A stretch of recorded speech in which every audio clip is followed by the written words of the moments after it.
आज जिस स्टोरी के बारे में हम बात करने वाले हैं ये बेसिकली अपने यूपी की कहानी है। मेरा एक बहुत ही खास दोस्त था, उसके साथ ये हुआ था और उसने मुझे बहुत पहले ये बात बताई थी। तो आज मैं उस कहानी के बारे में आपको बताने वाला हूँ कि एक्चुअल में क्या हुआ था।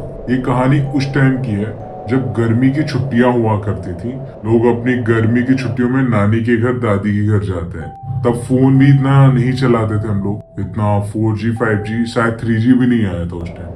ये तब की बात है। प्रतीक नाम का एक लड़का था, वो अपने गांव जाया करता था नानी के वहां। जैसे सब लोग जाते हैं, जो नानी के गांव में उसके दोस्त थे उनके साथ खूब खेला करता था, हर साल जाया करता था, मजे किया करता था। लेकिन इस साल जब वो गांव जाता है तो कुछ अलग होता है इस बार। इस साल जब वो गांव गया तो अपने दोस्तों के साथ, जो उसके दोस्त थे, सब मिलकर आपस में एक ग्राउंड था, वहां पे क्रिकेट या गुल्ली डंडा, ऐसे गांव के खेल, पकड़म पकड़ाई, ऊंच नीच, तो इस तरह के गेम वो खेला करता था। अगर आपने खेला तो कमेंट करके बताना। इस बार जब वो गांव गया तो नॉर्मल सी बात है, इंजॉय करने जाते हैं, धूप हो चाहे गर्मी हो, खेलने तो जाना है। तो धूप गर्मी चाहे कुछ भी हो, वो खेलने जाया करता था। इस बार गर्मी हुई, वो मॉर्निंग में खेलने गया। बात क्या हुई, जहाँ दोपहर हो जाता तो पहले उसे कोई मना करने नहीं आता था कि ठीक है अब रेस्ट कर लो या अब मत खेलो। कोई मना नहीं था उसको। दोपहर के टाइम पे क्या होता था कि सब नाश्ता वाश्ता खाने के बाद भी बाहर बैठा करते थे और बातें वगैरह किया करते थे। इस बार कोई बाहर नहीं जा रहा था कि बाहर बरामदे में या बाग वगैरह है वहां पे जाके बैठे और बातें करें। इस बार ऐसा नहीं हो रहा। तो प्रतीक ने जब अपने दोस्तों से पूछा कि इस बार सब लोग बाहर क्यों नहीं खेल रहे हैं या बाहर दोपहर में क्यों नहीं निकलते हैं, तो उसके दोस्तों ने बताया कि जहाँ पे हम लोग गेम खेलते हैं, क्रिकेट या कोई भी गेम खेलते हैं, वहां पे जो आम का पेड़ है वहां पर एक भूतनी रहती है और वो दोपहर में सब पे हमला कर देती है। जो भी उसके आसपास जाता है या उस आम के पेड़ पे चढ़ता है वो उसको आम के पेड़ से गिरा देती है। ऐसा गांव में कई लोगों के साथ हो चुका था। प्रतीक को ये सारी बातें अफवाह लग रही थी और वो गांव जब भी आता था तो उसी आम के पेड़ के नीचे, कभी कभी नीचे कुछ बिछा कर आम वहां से गिरा करते थे, कच्चे आम। उसको नमक मिर्च के साथ खूब खाया करता था और उसका वो फेवरेट था। क्रिकेट खेल रहे हैं, फिर पेड़ के पास आ रहे हैं, फिर ये स्नैक्स की तरह इसको खा रहे हैं, फिर खेल रहे हैं, फिर खा रहे हैं। एकदम पिकनिक किया करते थे, बहुत मजा आता था उनको। कभी कभी जब आम नहीं गिरा करते थे, उनमें से कोई एक पेड़ पे चढ़ जाया करता था और वहां से जाके आम गिराया करता था। लेकिन इस बार सब पेड़ के पास जाने से ही डर रहे थे। लेकिन प्रतीक क्या कहता है कि उनसे सवाल पूछता है, क्या तुम में से किसी लोगों ने उस चुड़ैल को देखा? तो सभी कहते हैं कि नहीं, हमने देखा तो नहीं है, लेकिन सब ऐसा कहते हैं। अब प्रतीक क्या था, वो शहर से गया था, ये सारी बातों पे इतना यकीन नहीं करता था। भले उसकी उम्र 10-15 साल थी, बट वो यकीन नहीं करता था इन सब चीजों पे। प्रतीक ने कहा चलो खेलते हैं और आम के पेड़ से आम भी चुरा के खाएंगे, कुछ नहीं होने वाला, ठीक है। लेकिन कोई भी उसकी बात मानने को ही तैयार नहीं था, कोई भी जाने को ही नहीं तैयार था उस पेड़ के पास। अगले दिन क्या होता है कि उसके एक दोस्त खेलने नहीं आता है। जब वो लोग उसके घर पे जाते हैं उसको बुलाने, तो उसके घर वाले बताते हैं कि उसका फ्रैक्चर हो गया है। वो उसी आम के पेड़ के पास आम चुराने गया था, तो जब वो पेड़ पे गया तो वहां से गिर गया और उसके हाथ में फ्रैक्चर हो गया। जब इन दोस्तों ने जाके उससे बात की कि पूछा कि भाई क्या हुआ है, तुम कैसे पेड़ पे कैसे चढ़ गए? कल तो मना कर रहे थे कि वहां पे भूतनी रहती है, आज तुम वहां पे चले गए और तुमने आम तोड़ के भी खा लिया। तो कुछ बताता नहीं है, बस डरा सा रहता है कि कुछ नहीं, कुछ भी नहीं बोलता वो। ये लोग काफी उससे पूछते हैं कि क्या बात है, कोई तो बात होगी ना, बट वो कुछ नहीं बताता है। काफी देर तक उससे पूछने के बाद ये लोग वापस चले आते हैं और फिर अपना जो भी दोस्त बचे होते हैं वो लोग आपस में खेलते हैं।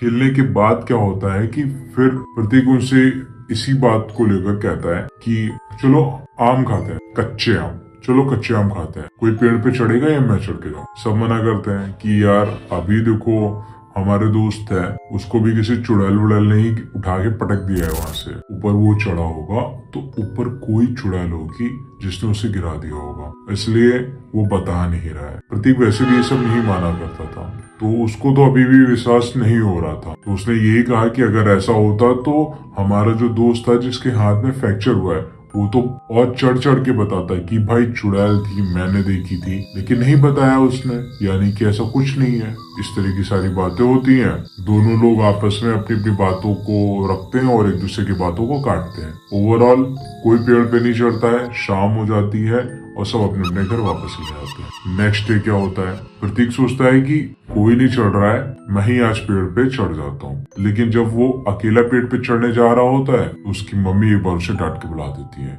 कि क्या कर रहे हो वहाँ पे, अब कोई नहीं है, अकेला वहाँ पे क्या कर रहे हो, चलो चुपचाप घर के अंदर आओ। डांट खा जाता है। यहाँ तक कि गांव के जो बड़े लोग होते हैं वो भी इस बात को सच मानते हैं कि उस पेड़ पे कोई चुड़ैल रहती है।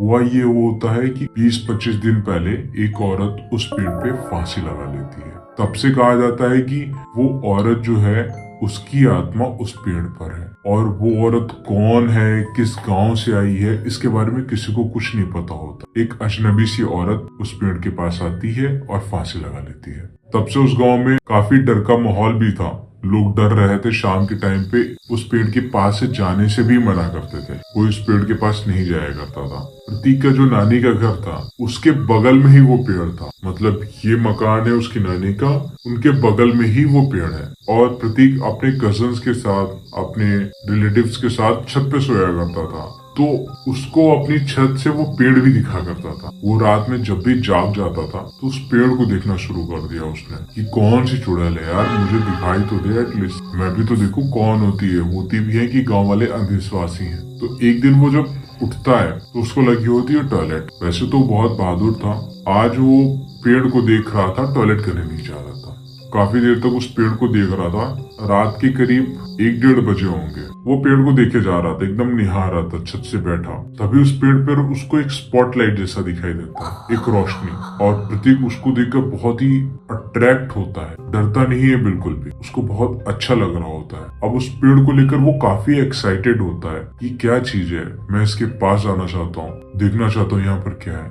वहीं जहाँ पर सब लोग उस पेड़ से इतना डर रहे होते हैं, कोई उसके पास नहीं जाना चाहता, प्रतीक को वो अट्रैक्ट और ज्यादा करने लगा है। प्रतीक रात के 1:30 बजे उस पेड़ के पास जा रहा है। वो अपनी छत से नीचे उतरता है, देखता है कि सब सो रहे हैं, गेट खोलता है और उस पेड़ के पास आ रहा होता है। जैसे वो उस पेड़ के पास जाता है, उसका कजन भी उठ जाता है और वो जोर से चिल्ला के उसको बुला लेता है।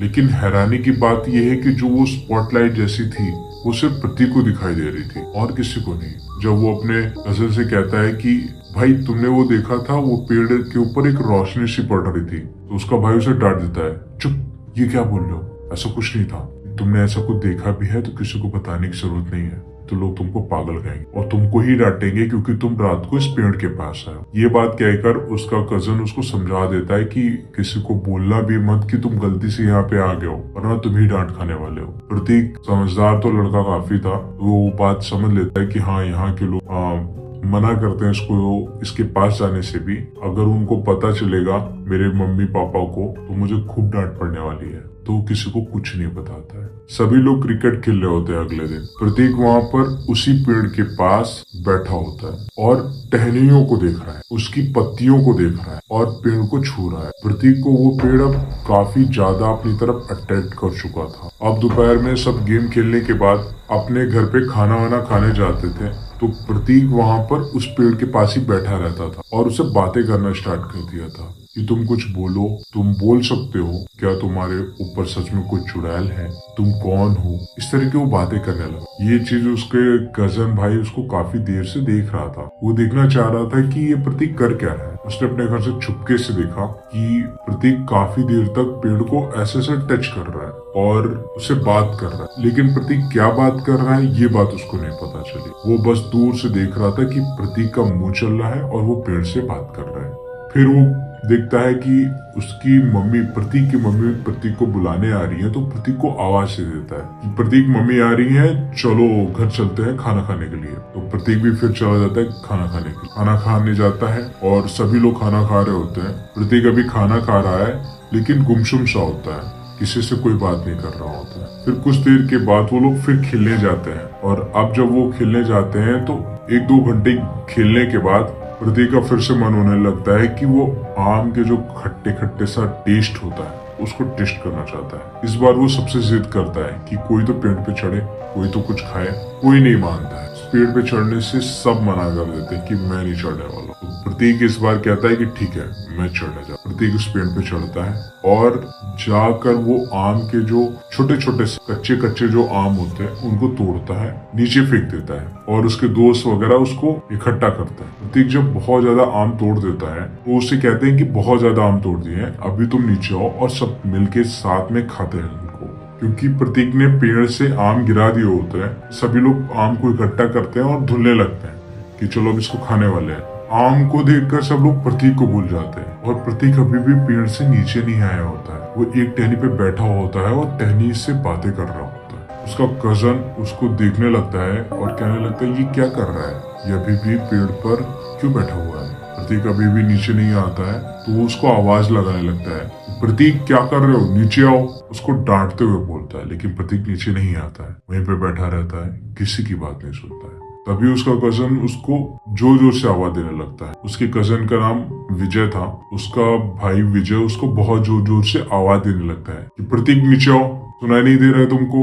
वो तब भी नहीं सुनता है। तो विजय क्या कहता है, उसकी मम्मी का नाम लेके बोलता है, तुम्हारी मम्मी आ रही है, अभी भी नीचे नहीं आना है, वो तुमको पेड़ पे देखेंगे तो तुम पे बहुत चिल्लाने वाली है, चुपचाप नीचे आ जाओ। प्रतीक को कोई मतलब नहीं होता है, वो बिल्कुल अनसुना करता है सबकी बातों को। अब पेड़ की टहनी को ऐसे टच कर रहा होता है, उससे बात कर रहा होता है। अब ये चीज बहुत ज्यादा डरावनी लगती है उन सभी लड़कों को और अब वो लोग डर जाते हैं तो नीचे से पत्थर फेंक के प्रतीक की तरफ मारने लगते हैं कि वो होश में तो आए या उसकी नजर तो हमारी तरफ पड़े।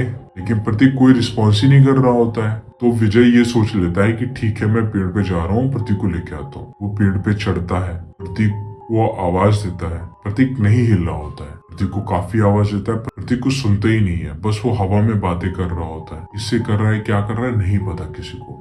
जब काफी मना करने के बाद विजय प्रतीक को थप्पड़ लगा देता है बहुत जोर से। तो प्रतीक इतनी बुरी नजर से विजय को देखता है जैसे वो विजय को खा जाएगा। वो विजय से कहता है कि तुमको अकल नहीं है, मैं अपनी दोस्त से बात कर रहा हूँ, चले जाओ यहाँ से वरना ये तुम्हें नहीं छोड़ेगी। इतना कहने के बाद प्रतीक शांत हो जाता है और विजय डर जाता है। विजय अब सोच रहा होता है कि मैं करूँ तो क्या करूँ। अगर वो घर पे जाके किसी को भी बताएगा प्रतीक उस पेड़ पे चढ़ा है तो सबसे पहले मार तो विजय को पड़ेगी, क्योंकि सब ये कहेंगे तुम बड़े थे, तुम्हारे होते हुए वो पेड़ पे कैसे चढ़ गया, ये सारी जिम्मेदारी तुम्हारी थी। अब वो बहुत डरा हुआ था। वो प्रतीक को फिर से कहता है कि नहीं घर चलो, आज के बाद हम लोग यहाँ पे खेलने नहीं आएंगे। और उसके सभी दोस्त नीचे खड़े उसको आवाज दे रहे होते कि तुम लोग जल्दी नीचे आओ, जल्दी नीचे आओ। और अचानक से बहुत तेजी से आंधी आती है, बहुत तेज हवा चलने लगती है और बादल आ जाते। सभी लोग अचानक से मौसम देखते हैं कि ये अचानक से आंधी तूफान क्यों आने लगा। सभी बच्चे डर जाते हैं, शायद ये उस पेड़ की चुड़ैल का प्रकोप है, वो गुस्सा आ गई है। और प्रतीक हंसने लगता है,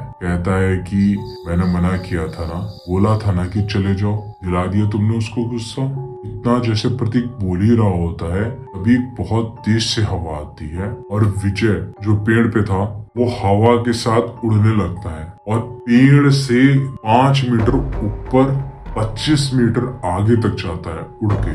और विजय को ऐसा फील हो रहा होता है कि उसको कोई पीछे से खींच के लेके जा रहा है अपने साथ। प्रतीक के आंखों के सामने ये सारी चीजें हो रही होती है। सभी लड़के नीचे खड़े होते हैं, डर चुके होते हैं कि विजय को कौन लेके जा रहा होता है। और सभी लड़के एक साथ में चिल्लाने लगते हैं बहुत जोर से। और कुछ लड़के प्रतीक के घर पे चले जाते हैं प्रतीक की मम्मी को सारी बात बताने के लिए कि देखो ऐसा हो गया आंटी। प्रतीक के घर से सब लोग आ रहे होते हैं, उसकी मम्मी, उसकी मौसी और उसके बाकी फैमिली वाले। और विजय कम से कम 25-30 मीटर तक दूर हवा के साथ उड़ के जा रहा होता है और ऐसे जा रहा होता है जैसे उसे खींच के कोई लेके जा रहा हो। प्रतीक को थोड़ा सा होश आता है, वो हवा में बात करते हुए कहता है कि छोड़ दो उसको, वो मेरा भाई है। अभी अचानक से विजय को कोई छोड़ देता है और वो इतनी ऊंचाई से नीचे गिर जाता है धड़ाम से। लेकिन जहाँ पर वो गिरता है वो कच्ची जगह होती, खेत होते हैं, लेकिन उसका पैर फ्रैक्चर हो जाता है। और तब तक प्रतीक की मम्मी, प्रतीक की मौसी सभी लोग आ चुके होते हैं और वो सारा मंजर देख चुके होते हैं कि विजय 25-30 मीटर दूर जाके गिरा है और प्रतीक पेड़ पे चढ़ा हुआ है। विजय को जल्दी से उठाकर हॉस्पिटल लेके जाया जाता है। लेकिन उस दिन प्रतीक पागलों जैसी हरकत करता है, उसको अपने भाई से कोई मतलब नहीं होता है। और हवा में बात करना प्रतीक उस दिन से शुरू कर देता है। रात को जब हॉस्पिटल से घर आते हैं सब लोग और विजय भी जब घर आ जाता है, सब लोग सोने जा रहे होते हैं तो सब छत पे सो रहे होते हैं। विजय लेकिन नीचे सो रहा होता है अकेले अपने एक कमरे में। प्रतीक आज भी उस पेड़ को देख रहा होता है। रात में 1-1:30 बज जाता है। रात के 1:30 बजे वो विजय से मिलने जाता है। वो नीचे जाता है, विजय को जगाता है। विजय उठ जाता है और विजय से पूछता है कि तुम ठीक हो। प्रतीक उससे माफी मांगने लगता है, ये मेरी गलती थी, मैं उस पेड़ पे चढ़ा। तो विजय उससे पूछता है कि तुम उस पेड़ पर गए क्यों थे, क्या बात हो गई थी, हम लोग तुमको इतना आवाज दे रहे थे, तुमने कोई भी जवाब नहीं दिया, आखिर बात ही क्या। प्रतीक कहता है कि उस पेड़ पर एक औरत है और वो इसकी दोस्त बन चुकी है और ये शहर से आया है, ये अपनी बातें उसको बताया करता है। मेरे शहर में ऐसा होता है, हम ऐसे स्कूल जाते हैं, मेरे ये दोस्त हैं, हम ऐसे ऐसे मजे करते हैं। तो वो जो औरत है उसको ये चीजें काफी पसंद आ चुकी होती है और वो भी अब प्रतीक के साथ शहर जाना चाहती है। प्रतीक उससे कहता है कि ठीक है, तुम मेरी दोस्त हो, मैं मेरे साथ तुम भी शहर चलना। ये बात सुनकर विजय बहुत ज्यादा हैरान होता है और बहुत ज्यादा डर चुका होता है कि वो समझ चुका होता है कि ये एक भूतनी थी जिसको प्रतीक ने शहर की जिंदगी के बारे में बता दिया है और अब उस चुड़ैल का मन शहर जाने का हो गया है। तो वो प्रतीक को एक होस्ट बना के लेके जाएगी और प्रतीक के अंदर या प्रतीक के साथ वो शहर जाएगी और शहर की जिंदगी देखेगी, क्योंकि उसने आज से पहले कभी शहर नहीं देखा। तो उसके लिए ये सारा एक्सपीरियंस जो भी प्रतीक ने उसको बताया सब नया होगा। और प्रतीक की आदत हो चुकी होती है घर में बात करने की, हवा में बात करने की, पेड़ के पास जाके बात करने की और घर में सभी लोगों के सामने नॉर्मल बिहेव करने की। लेकिन कहीं ना कहीं उसकी मम्मी, उसके घर वाले भी ये सारी चीजें जान चुके थे। अब वो उसको एक तांत्रिक के पास लेके जाना चाहते हैं। तांत्रिक के पास लेके जाते हैं तो क्या होता है, ये स्टोरी को मैं सेकंड पार्ट में कंटिन्यू करूंगा। इस पार्ट में इतना ही। वीडियो हो जाएगी बहुत लंबी और आप लोग सब्सक्राइब और लाइक तो करते हो नहीं। अगर इस पे 100 लाइक्स हो जाएंगे इस वीडियो पे, देन मैं इसका सेकंड पार्ट लेके आऊंगा। 1 लाइक और 1 कमेंट करके जाइए, तब मैं इसका सेकंड पार्ट लेके आऊंगा। तब तक के लिए बाय बाय।